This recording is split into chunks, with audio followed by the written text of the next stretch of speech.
जैसा कि इतिहास के अंतर्गत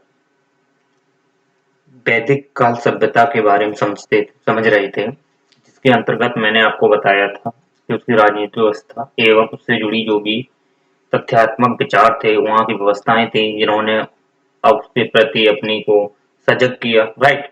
तो आज हम आगे ही समझते हैं उसकी सामाजिक व्यवस्था के बारे में।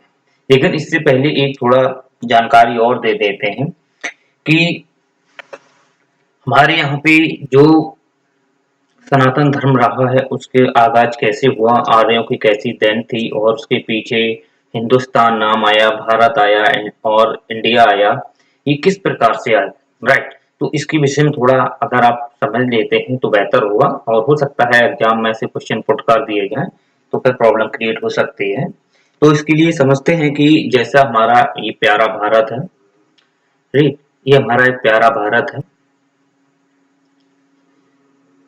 तो हम यही समझते हैं कि हमारा ये जो प्यारा भारत है,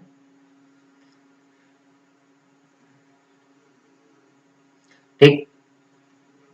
और जैसे कि आप जानते हो कि कोई चीज है, तो ये वाला जो क्षेत्र था, ये वाला जो क्षेत्र था पूरा, ये क्षेत्र देखा जाए तो उस टाइम आर्य जब आए थे, तो सिंधु घाटी सभ्यता के यहाँ जब लोग थे, तो यहाँ के जो लोग थे वह तो पलायन कर गए थे, एक इधर भी चले गए थे और इधर दक्षिण भारत में भी चले गए थे, ऐसा मानते हैं कुछ लोग। तो यहाँ पर उनकी जो व्यवस्था स्थापित हुई थी, उन्होंने इस क्षेत्र विशेष में अपनी व्यवस्था को स्थापित किया था। तो इस टाइम अगर देखा जाए तो इसका उन्होंने ब्रह्मवर्त नाम दिया था, उनका उन्होंने ब्रह्मवर्त नाम दिया था। और यही ब्रह्मवर्त जो नाम दिया था, ये पहला ऐसा नाम था जो आर्यों की देन थी, राइट।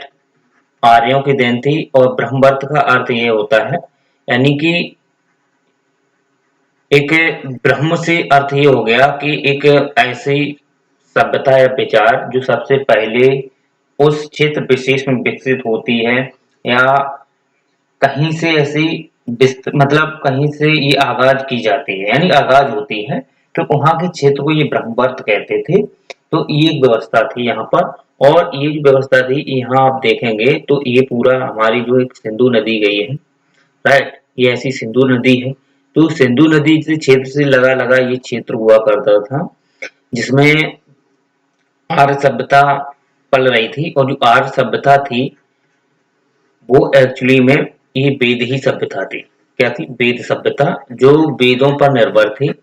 जो सभ्यता के अंतर्गत जो कार्य या प्रणाली या जो क्रियान्वयन या जो विधि क्रियाएं होती थी, वो एक्चुअली में देखा जाए तो ऋग्वेद में उस व्यवस्था का प्रमाण कहीं ना कहीं उसके मंडल सूक्त, पुरुष सूक्त में देखने को मिलता है। तो यही कारण है कि जब व्यवस्था यहाँ स्थापित हुई, तो यह व्यवस्था फिर और धीरे धीरे बढ़ती गई, इस प्रकार से बढ़ती गई।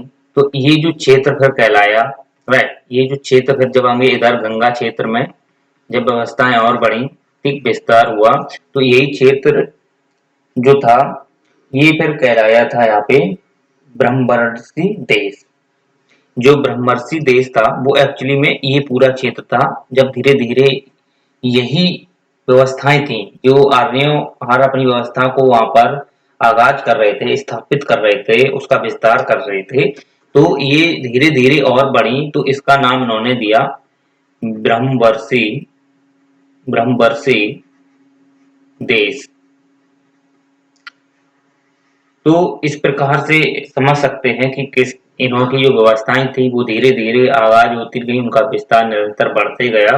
तो उनका विस्तार बढ़ने का यही था कि वो धीरे धीरे अपने जो सबसे पहले यहाँ पे देखा जाए तो पशुपालन सबसे ज्यादा यहीं पे था, क्योंकि इनका व्यवसाय पशुपालन था। तो ऐसा भूमि से संबंधित इनका कोई मामला नहीं हुआ करता था, ना भूमि को जी अपने महत्व समझते थे। हालांकि ये अपने को विस्तार करते रहे धीरे धीरे, ये जैसे इधर चराई करते गए तो इस क्षेत्र में बढ़ते गए, तो इस प्रकार ये उस हिसाब का ये जो नाम देते गए, तो इसका नाम उन्होंने ब्रह्मवर्षी देश दिया। फिर धीरे धीरे और इसका जब विस्तार हुआ तो ऐसे क्षेत्र में भी और थोड़ा विस्तार हो गया, राइट। तो ये पूरा जो नाम था, ये एक्चुअली उनका प्रॉपर नाम इन्होंने दिया था आर्यवर्त। जो आर्यवर्त नाम था, ये एक्चुअली में पूरा बड़ा क्षेत्र हुआ करता था इनका। तो यहाँ पर ये सभ्यता एक प्रकार से पली पोसी, और यहाँ पर इन्होंने अलग अलग टाइप से नाम इन्होंने दिए। जैसे इन्होंने नाम दिया, जैसे कि जो हिंदुस्तान, राइट, एक नाम आता है हिंदुस्तान। आपने नाम जैसे भारत का बोलते हैं हिंदुस्तान, वो एक्चुअली में देखा जाए तो ईरान की देन है। ईरान के जो लोग थे वो हिंदू के थोड़ा सिंधु सिंधु को हिंदू बोलते थे, यानी वो तुतलाते थे तो सिंधु को हिंदू बोलते थे, और स्थान को स्थान बोलते थे। स्थान यानी कि सिंधु का जो क्षेत्र विशेष था, ये वाला क्षेत्र, इस क्षेत्र को वो बोलते थे सिंधु। ये सिंधु सिंधु नदी थी, सिंधु को वो हिंदू बोलते थे और स्थान को स्थान बोलते थे, राइट। तो इस प्रकार से इसको ये स्थान बोलते थे, ये मिलकर क्या बन गया हिंदुस्तान। तो ये जो शब्द आया, ये जो भारत का नाम पड़ा, वो एक्चुअली में ईरान की देन से ही पड़ा है। और भारत का नाम तो आप जानते ही होंगे, जो भरत वंश के जो राजा थे, यानी कि भरत वंश था, ठीक, और भरत थे, उनके नाम से पूरा भारत वंश पड़ा। और जैसा कि आप जानते हो कि भरत के जैसे कि जो माता पिता थे, राइट, तो ऐसा मानते हैं कि इस बच्चे एक छोटी सी उम्र में ही इन्होंने क्या है कि एक शेर के मतलब वो गिन लिए थे दांत। तो ये कितने साहसी व्यक्ति थे भरत, तो उन्हीं के नाम से ये भारत पड़ा, ठीक है। तो आप समझते हो कि किस प्रकार से इनके नाम अलग अलग से पढ़ते गए, और आप इसी में देखना चाहोगे जो इंडिया नाम है वो एक्चुअली में इंडस से पड़ा है। इंडस, जो इंडस शब्द है, ये जो शब्द है ये यूनानी की देन है। यूनानी लोग हुआ करते थे, ये ईरानी के बाद में आए थे यूनानी, तो एक्चुअली में इन्होंने इंडिया दिया इंडस, इंडस, राइट। तो इंडस जो क्षेत्र था, इधरी वाला जो क्षेत्र था, जिसे इंडस बोलते थे, जिसे इंडिया नाम पड़ा, तो इंडिया हुआ। और इसी में आप देख लो हिंदुस्तान हुआ, सिंधु वाला क्षेत्र जिसमें हिंदुस्तान हुआ। तो ये जो क्षेत्र थे, ये पूरे देखे जाए तो कौन से क्षेत्र थे, ये आर्यावर्त क्षेत्र था, और ये पूरा यहाँ पे आर्य लोगों की सभ्यता होती थी। और भी जैसे सप्त सैंधव जब क्षेत्र बोला गया, तो सप्त सैंधव क्षेत्र के अंतर्गत जैसे राबी हुआ, ब्यास हुआ, सतलज है, चिनाब है, झेलम है, इसी में सिंधु है, पूबा नदी है, और जिसे काबुल बोलते हैं, सरस्वती है, गंगा है, यमुना है। तो यहाँ का क्षेत्र था। तो सप्त सैंधव के अंतर्गत अगर बात करें तो यही सप्त सैंधव क्षेत्र बोला जाता है। और सप्त सैंधव में 7 नदियां आती हैं, 7 नदी, राइट। ये 7 नदियां अगर देखा जाए तो इनके आप नोट कर लो। जैसे बितस्ता जो नदी थी, बितस्ता, इस बितस्ता को उस समय क्या बोलते थे, इसे मतलब झेलम, झेलम इसे बोलते हैं वर्तमान में, लेकिन इसे उस टाइम क्या बोलते थे, बितस्ता। इसका नाम झेलम है। बितस्ता जो है वो एक्चुअली में झेलम ही है। और जो बिपाशा है वो ब्यास है। जैसे बिपाशा की बात की जाए तो बिपाशा ब्यास को बोलते बोलते थे। और जो अस्कनी है, अस्कनी चिनाब को बोलते थे। अस्कनी चिनाब, जो चिनाब नदी है, राइट। इसी में अगर आप और देखेंगे तो सतुद्री, जो सतुद्री है, इसे सतलज बोलते थे। नहीं, सॉरी, ये सतलज है, उसे सतुद्री बोलते थे। इसी में आप देखोगे जो वर्तमान में रावी है, उस टाइम से परसुड़ी बोलते थे। और इसी नदी पर जो सुदास का युद्ध होता है 10 राजाओं के साथ में, और जबकि झेलम नदी पर किसका युद्ध होता है, सिकंदर का। ओके, तो परसुड़ी नदी पर किसका होता है, यानी कि जो परसुड़ी नदी पे उस टाइम सुदास थे, भरत वंश के राजा जो थे सुदास थे, जिन्होंने 10 राजाओं को हराया था। 10 कबीलों को मिलके, मतलब उन्होंने 10 कबीला मिलके उनसे लड़े थे, वो 10 हार गए थे। तो ऐसे हमने आपको कहानी बताई थी पिछली क्लास में। तो आप समझते हो कि रावी है, इसी में आप देख रहे हो काबुल, काबुल जो वर्तमान में है, उस समय कुबा नदी थी, कुबा को इस समय काबुल बोलते हैं, राइट। सिंधु नदी है, सिंधु उस समय भी सिंधु ही बोलते थे। यमुना नदी उस समय यमुना ही बोलते थे, गंगा को भी उस समय गंगा ही बोलते थे। इनके में कोई नाम परिवर्तन नहीं मिलता, सिंधु, यमुना, गंगा। और इन जो नदियां थी, ये सभी 7 नदियां उस समय वहां पे विद्यमान थी, और इनको सप्त सैंधव क्षेत्र बोला करते थे। जिसमें से सबसे फेमस नदी उनकी अगर देखी जाए तो मतलब जीवन रेखा की अगर बात की जाए लाइफलाइन की, तो लाइफलाइन के लिए मतलब नदी इम्पोर्टेंट थी, जिसे सिंधु नदी कहते हैं। तो सिंधु नदी वहाँ की देखा जाए, क्योंकि ये लोग कृषि भी करने लगे थे, तो कृषि करने की वजह से ये कहीं ना कहीं सिंचाई इसी पर निर्भर करते थे, क्योंकि सिंचाई एक इनका देखा जाए तो कृषि के लिए मुख्य एक विषय माना जाता है, या मुख्य एक स्थिति मानी जाती है कि वहाँ का जो क्षेत्र है उसके लिए जल की आवश्यकता होती है, जल संग्रहण की आवश्यकता होती है। तो वो एक्चुअली में उसके लिए नदी का प्रयोग करते थे। तो यही जो नदी थी वो एक्चुअली में सिंधु नदी थी। और सिंधु नदी के अंतर्गत अगर आप समझेंगे तो बहुत सारी नदियां इसी के आसपास लगती हैं। ओके, तो यही चीजें हैं कि किस प्रकार से ये नदियां आपस में एक दूसरे से मिलती हैं, वो हम सब ज्योग्राफी में पढ़ते हैं। अभी के लिए आप समझते हो कि जो चीज है वो उतना आप समझ सकते हो। एक मिनट।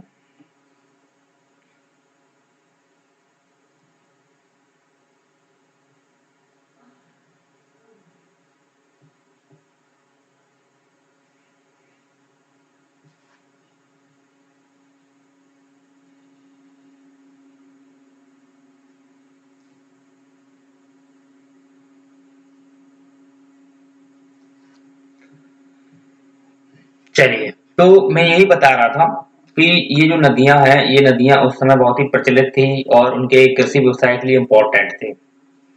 जिसमें से वो नदियों को पूजते भी थे, तो सरस्वती नदी को बहुत ही मुख्य नदी मानते थे और उसे पूजा के रूप में पूजते थे। जो सरस्वती नदी थी ये सरस्वती नदी को क्या करते थे, वो पूजते थे, और यह नदी उनके लिए मुख्य थी क्योंकि ये पूजा पाठ के लिए इम्पोर्टेंट थी। तो इस प्रकार ये नदियां जो हैं उनके अलग अलग व्यवसाय या उनके अलग अलग क्षेत्रीय आधार पर उनका एक महत्वपूर्ण विषय रखती थी, महत्वपूर्ण उनके पालन पोषण में इनकी बहुत ही सहायक भूमिका रही है। तो यही चीजें हैं कि किस प्रकार से ये लोग थे वहां पर अपनी व्यवस्थाओं को स्थापित करते थे और ये किस पे निर्भर थे। तो इसी में हम आपको आज बताएंगे सामाजिक व्यवस्था के अंतर्गत। जैसे मैं राजनीतिक व्यवस्था के बारे में आपको बता ही दिया है, तो आज हमारा जो लेक्चर है वो है सामाजिक व्यवस्था के अंतर्गत। तो सबसे पहले हम समझते हैं कि जो वैदिक काल के अंतर्गत हम पढ़ रहे हैं, जो ऋग्वैदिक काल है, राइट, ये ऋग्वैदिक काल है। ये जो चलता है लगभग में 1500 से 1000, यानी कि 500 वर्ष का ये पूरा ऋग्वैदिक काल है। और इस वैदिक काल के अंतर्गत मैंने राजनीतिक व्यवस्था को कंप्लीट कर लिया है। राजनीतिक व्यवस्था को कंप्लीट कर लिया है। अब हम पढ़ेंगे सामाजिक व्यवस्था को। वैसे राजनीतिक व्यवस्था में आपने जैसे पढ़ा था, जो राजा हुआ करता था, राइट, जो मतलब की सुरक्षा करता था, केवल औपचारिक रूप में राजा था, लेकिन ये दैवीवाद सिद्धांत पर निर्भर था। यानी कि दैवीवाद यानी कि एक प्रकृति रूप में मतलब राजा हुआ करता था कि जो विधि प्रकृति ने बनाई है, जो राजा को निर्णय लेने के लिए जिस प्रकार की प्रकृति ने नियम दिए हैं, कानून बनाए हैं, उस आधार पर राजा कार्य करेगा। तो वो विधि निर्माण में प्रकृति द्वारा देन से ही राजा कार्य करता था। वो दैवीवाद का सिद्धांत था। जिस प्रकार से जनता उनको दे देती थी एक उपहार के रूप में, वो ले लेते, जिसे बलि बोलते थे। तो दैवीवाद का यही सिद्धांत है कि इस समय दैवीवाद पर आधार राजा था, वो राजा वंशानुगत होता था, जो समिति द्वारा चयनित होता था। और वो समिति थी, वो ग्रामीणी हुआ करते थे। जैसा कि मैंने बताया था, कुल से जैसे परिवार से कुल बनता है, कुल से ग्राम बनता है, ग्राम से जैसे देश है, ग्राम से वैसे एक बीच में और आता है, जैसे आप ले सकते हो परगना, राइट। एक बार और आपको बता दें, जैसे परिवार है, राइट, ये संयुक्त परिवार था और संयुक्त परिवार से मिलकर कुल बनता है। कुल से क्या बनता है? कुल से बनता है ग्राम, और ग्राम से बनता था परगना, परगना से बनता था देश, देश से बनता था जन, जन से बनता था साम्राज्य। ये इस प्रकार से आप समझ सकते हो। ये हमने पिछली बार बताया था, लेकिन ये साम्राज्य और थोड़ा परगना के विषय में नहीं बताया था, क्योंकि अलग अलग नोट्स में अलग अलग जानकारी मिलती है, कहीं परगना की जानकारी दी जाती है, कहीं नहीं दी जाती है। तो आप ये समझ सकते हो। तो यही कारण है कि इसमें राजनीतिक व्यवस्थाएं थी। राजनीतिक व्यवस्था के बारे में मैंने कंप्लीट तौर पे बता ही दिया था। उसमें आप देखोगे जो विदर्भ है, राइट, वो विदर्भ थी, वो सामाजिक धार्मिक मुद्दों पे काम करती थी। समती जो थी उसमें 12 लोग हुआ करते थे, मतलब सॉरी, समती जो हुआ करती थी वो श्रेष्ठ लोगों की, ग्रामीण लोग हुआ करते थे। जो सभा थी उसमें 12 लोग अलग अलग रूप में चयन किए जाते थे, जो राजा की हेल्प करते थे अलग अलग, मतलब एक उसकी सामाजिक व्यवस्थाओं के लिए, सैनिक व्यवस्थाओं में जिस प्रकार से काम करते थे। तो ये सब हमने कंप्लीट कर लिया था। आज हमारा जो है वो समाजीय व्यवस्था थे। अगर ये बात की जाए सामाजिक व्यवस्था की, सामाजिक व्यवस्था का अर्थ यही है कि अगर हम जिस क्षेत्र विशेष में रहते हैं तो वहाँ पे पुरुष और महिलाएं रहती हैं, राइट।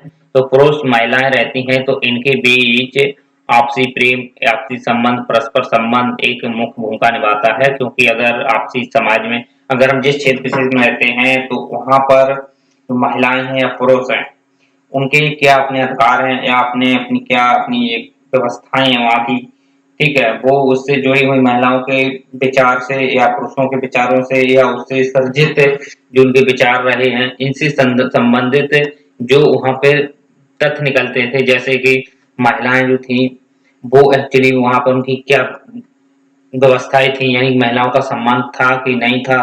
तो ये चीजें यहाँ देखने को मिलती हैं समाज व्यवस्था के अंतर्गत, यानी कि समाज से जुड़ी हुई वो सभी गतिविधियां मिलती हैं देखने को, जहाँ पर पुरुष और महिलाएं एक दूसरे पर भेद नहीं करते हैं। तो हो सकता है कि वो भेद देखने को मिल जाए। तो यहाँ पर सामाजिक व्यवस्था में यही है कि समानता का एक प्रतिबिंब देखने को मिलता है। क्योंकि समाज में जो लोग जुड़े होते हैं वो समानता का भाव रखते हैं, अपना प्रेम बंधुत्व का भाव रखते हैं, तो उसे बोलते हैं सामाजिक व्यवस्था। तो समाज से जुड़ी जो गतिविधियां हैं, जैसे जैसे कि पुरुष और महिला में क्या भेद है या समानता है, इसके बारे में जानकारी देना। तो ऐसे तो सामाजिक है तो समानता होना आवश्यक है, राइट। तो हम यही समझते हैं कि यहाँ पर जो समाज व्यवस्था थी, तो इस समाज व्यवस्था में महिलाओं की किस प्रकार की स्थिति थी। तो अगर हम आप बात करें तो यहाँ पर जो समाज था, वो समाज जो था वो था वर्ण व्यवस्था पर आधारित। जबकि सिंधु घाटी सभ्यता में वर्ण व्यवस्था देखने को नहीं मिलती है। सबसे पहले वर्ण व्यवस्था यहीं देखने को मिली है। वहां पर 4 वर्ग जरूर थे, वहां 4 वर्ग जरूर थे, लेकिन वो वर्ग जो थे वो वर्ण पर आधारित नहीं थे, ठीक है। वहां पे भी कार्य करने की व्यवस्थाएं अपनी अपनी थी। जैसे कि वहां पे विद्वान वर्ग था, और क्षत्रिय वर्ग था, और व्यापार वर्ग था। और भी देखो वहां पे जो नीचे व्यवसाय के जो लोग काम करते थे, तो वो व्यवसाय भी वर्ग वहां पे देखने को मिलता है, जैसे हम शूद्र वर्ग भी देखते हैं। तो ये व्यवसाय वहां थे, ये मतलब एक तरह वर्ग था वहां पर।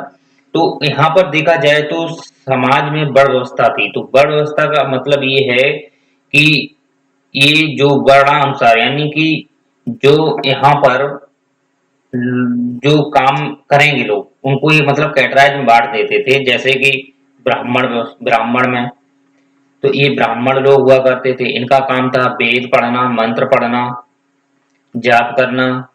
जाप तो नहीं था उस टाइम, वेद मंत्र पढ़ना ही था।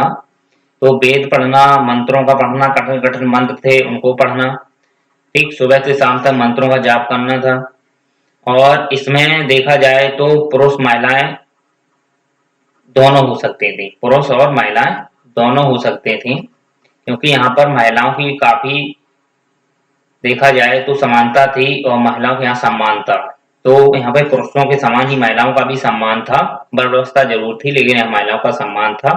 तो यहाँ पर देखते हैं तो ब्राह्मण जो होते थे वो वेद मंत्र पढ़ते थे।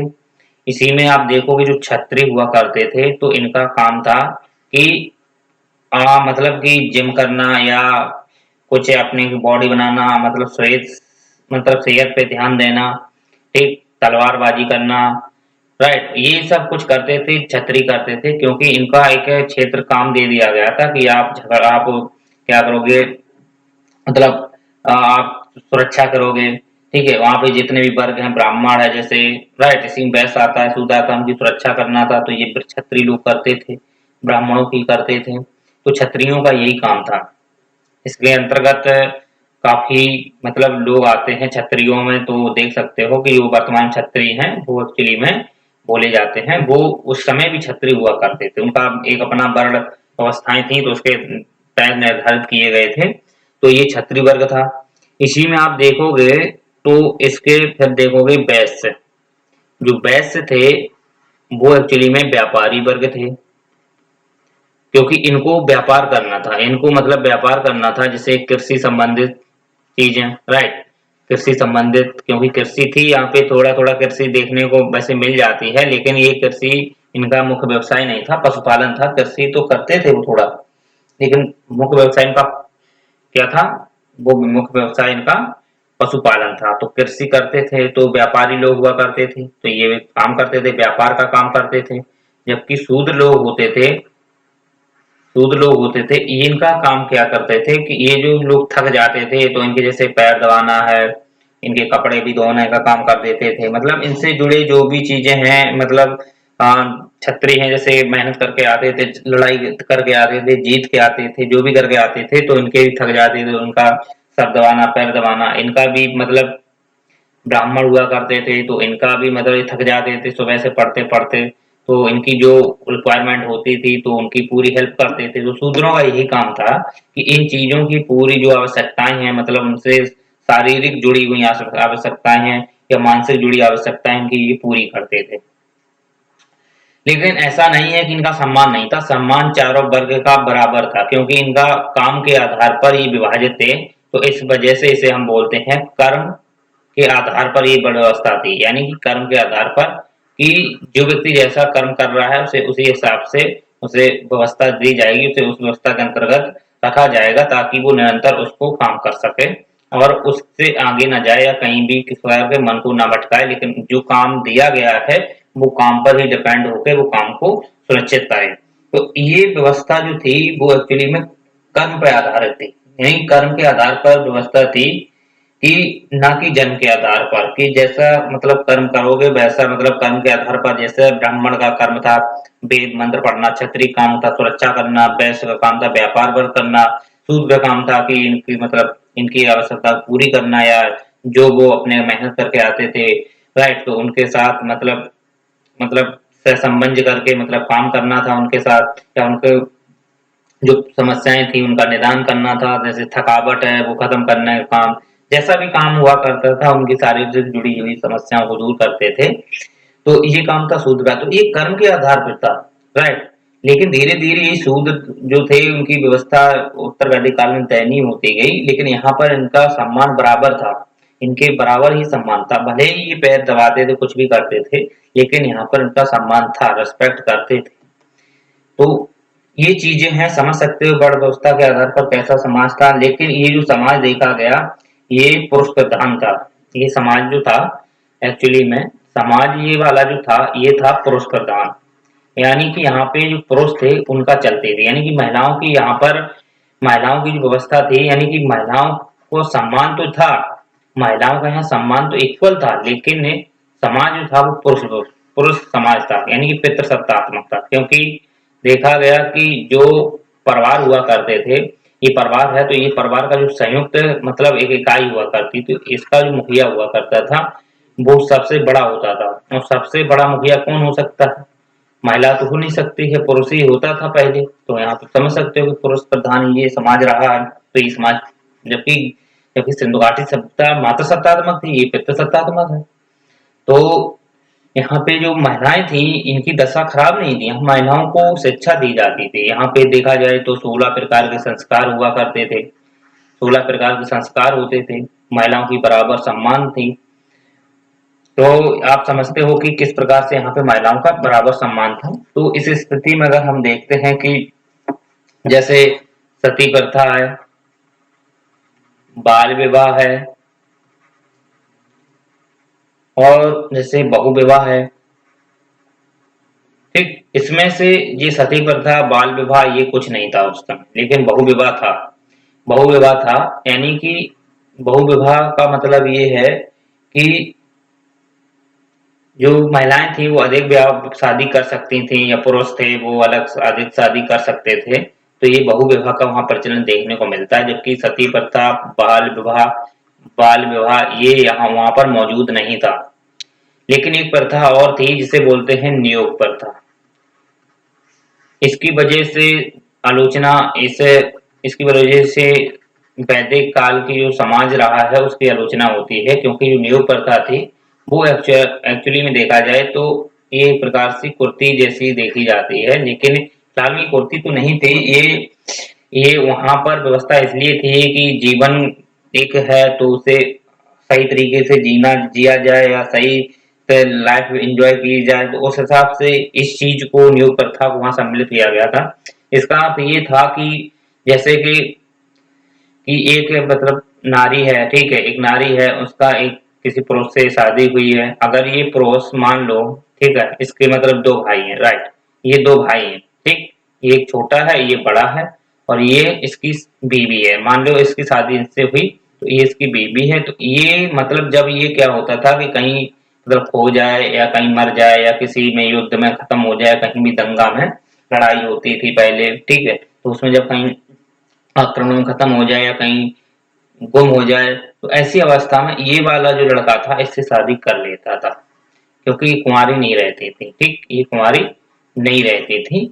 लेकिन हाँ, एक बात है, लेकिन ये जो नारी थी ये कुंवारी नहीं रह सकती थी, जो जिनकी एक बार शादी हो जाती थी, अगर उनका मतलब पति कहीं खत्म हो जाए या कुछ भी हो जाए, तो ये जो थे ये कुंवारी नहीं रह सकती थी, ये उनसे छोटे भाई होते थे तो उनसे शादी कर सकती थी, अगर उनका छोटा भाई नहीं है तो ये दूसरी शादी कर सकते थे, ऐसा यहाँ प्रचलन था। लेकिन ऐसा नहीं था कि अगर ये खो जाए तो ये शादी नहीं कर सकते थे, ये भी शादी कर सकते थे। तो ये यहाँ पर योग प्रथा जो थी वो थोड़ा यहाँ पे देखी जाती थी कि जो छोटा भाई था वो अपनी भाभी से शादी कर लेता था, जबकि भाभी माँ समान होती है, तो ये वहां पर व्यवस्था देखने को मिलती है, तो इस वजह से व्यवस्था के कारण वहाँ जो योग प्रथा है इसकी आलोचना होती है। जबकि कुंवारी लड़कियां जो होती हैं वहां पर कुंवारी लड़कियों की अगर बात की जाए, तो कुंवारी लड़कियां जो थी वो स्वयंवर कर सकती थी, यानी कि स्वयं वर चुनने का उन्हें अधिकार था। उन्हें ये अधिकार था कि मतलब कि उनकी इच्छा अनुसार वो शादी कर सकती थी, इच्छा अनुसार शादी कर सकती थी। लेकिन वर्तमान देखा जाए तो इतना नहीं है, लेकिन आज लोग करने लगे हैं, वो ठीक है, समाज सुधर रहा है, लेकिन उस टाइम की व्यवस्था थी बहुत ही अच्छी थी, वहाँ पे स्वयंवर जो महिलाएं थी, लड़कियां थी, वहाँ पे स्वयंवर चुनती थी। और भी आप देख सकते हो कि जैसे आप समझ सकते हो कि लड़कियां जो थी वो जीवन भर उनको अविवाहित रहने का भी अधिकार हो सकता था, यानी कि वो जीवन भर अगर लड़कियां चाहें तो अपने को जीवन भर कुंवारा रह सकती थी, राइट, मतलब जीवन भर अविवाहित रह सकती थी, ठीक, अविवाहित रह सकती थी।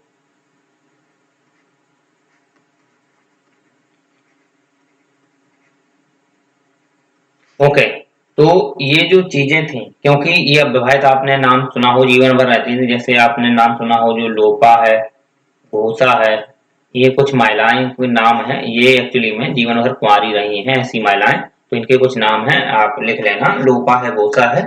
तो इस प्रकार से यहाँ का जो समाज था काफी उत्कृष्ट था, और यहाँ पे महिलाओं का भी रिस्पेक्ट बराबर था, क्योंकि यहाँ पर जो संस्कार थे वो 16 प्रकार के संस्कार थे, यानी कि जन्म से, यानी पेट में भी जो बच्चा था उसका भी संस्कार हुआ करता था, तो वो संस्कार से लेके मरण तक उनका संस्कार होता था। तो जिसमें से आपने एक नाम सुना हो, उपनयन संस्कार।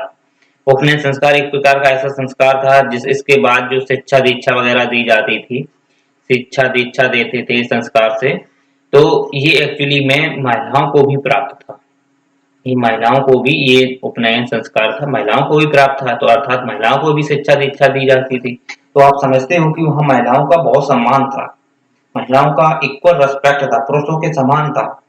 लेकिन ये उत्तर वैदिक काल में महिलाओं की स्थिति थोड़ा गड़बड़ हो जाती है, वो हम आगे क्लियर करेंगे। तो यहाँ पर आप जानते हो कि किस प्रकार से यहाँ पर जो महिलाएं थी उनको कितना सम्मान था, तो यहाँ का जो समाज था काफी अच्छा समाज था, इस प्रकार से आप समझ सकते हो, राइट। तो ज्यादा इसमें कुछ कोई खास जानकारी नहीं थी, नॉर्मली ही था, तो मुझे लगता है कि आपको ये मतलब सामाजिक व्यवस्था वहाँ की समझ में आई होगी। उम्मीद करते हैं कि आप प्रॉपर समझ गए होंगे।